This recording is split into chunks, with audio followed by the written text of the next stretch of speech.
Imaginemos algo sencillo. Dos vecinos viven en la misma ciudad, en la misma calle, votan en la misma casilla y siguen el mismo candidato en redes sociales, pero cuando abren su celular durante la campaña ven cosas distintas. A uno le aparecen anuncios sobre seguridad y al otro mensajes sobre becas y empleo. Ambos creen que están viendo la misma campaña del candidato, pero en realidad están viendo versiones distintas. Este pequeño ejemplo muestra uno de los cambios más profundos que está ocurriendo hoy en la política. Las campañas ya no hablan necesariamente con un solo mensaje para todos, hablan con mensajes distintos para públicos distintos. Esta semana se votó en el Congreso la propuesta de reforma electoral impulsada por el gobierno federal. La iniciativa no alcanzó la mayoría calificada necesaria para cambiar la Constitución y quedó detenida. Pero más allá del resultado legislativo, el debate dejó una pregunta interesante. ¿Cómo están cambiando realmente las campañas políticas? Durante décadas, la comunicación electoral en México se basó en propaganda masiva. Los mensajes circulaban en radio y televisión y se transmitían al mismo tiempo para millones de personas. La reforma electoral del 2007 incluso reforzó este modelo y desde entonces los partidos no pueden comprar directamente espacios de radio y televisión. En lugar de ello, reciben tiempos oficiales administrados por el INE. La idea era reducir el peso del dinero en las campañas y garantizar condiciones equitativas entre los partidos.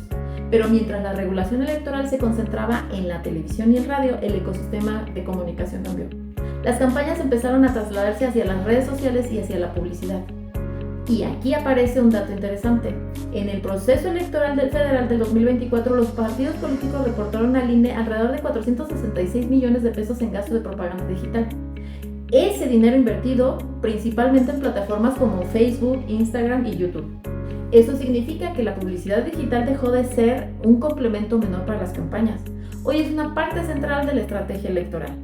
Pero no se trata solo del dinero, también cambió la lógica de la comunicación política. Durante buena parte del siglo XX, la política funcionaba principalmente a través de la propaganda. Su objetivo era construir identidad colectiva, pertenencia a un partido, a un movimiento, a una política narrativa común. La publicidad digital funciona de otra forma. No busca necesariamente construir identidad homogénea, sino optimizar el mensaje para públicos específicos. Un anuncio puede dirigirse a jóvenes de una ciudad, otro a jóvenes preocupados por seguridad, otro a personas interesadas en economía. Las campañas se fragmentan y hay otro elemento interesante. En las campañas digitales existen anuncios que solo los ven las personas a las que van dirigidos.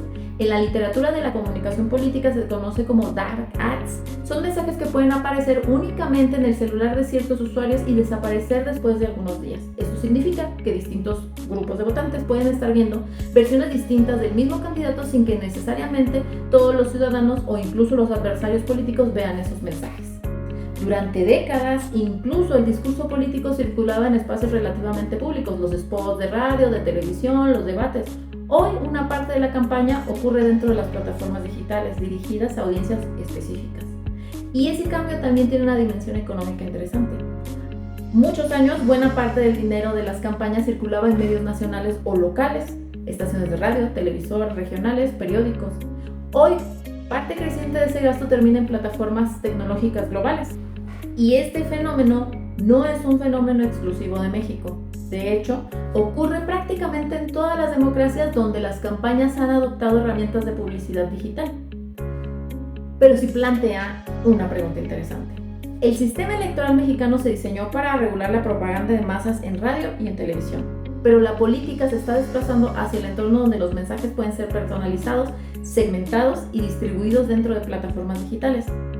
Mientras el debate sobre la reforma electoral se concentra más en temas como inteligencia artificial o bots en redes, este cambio sigue avanzando de manera silenciosa. La migración del dinero y el discurso político hacia la publicidad digital segmentada. Esto abre una pregunta importante. Si las campañas ya no hablan en un espacio público común, sino a través de mensajes dirigidos a audiencias específicas, ¿quién decide finalmente qué mensajes políticos vemos y cuáles simplemente no aparecen? Esa es precisamente la pregunta que exploraremos en el siguiente análisis de esta serie, la opacidad del algoritmo electoral.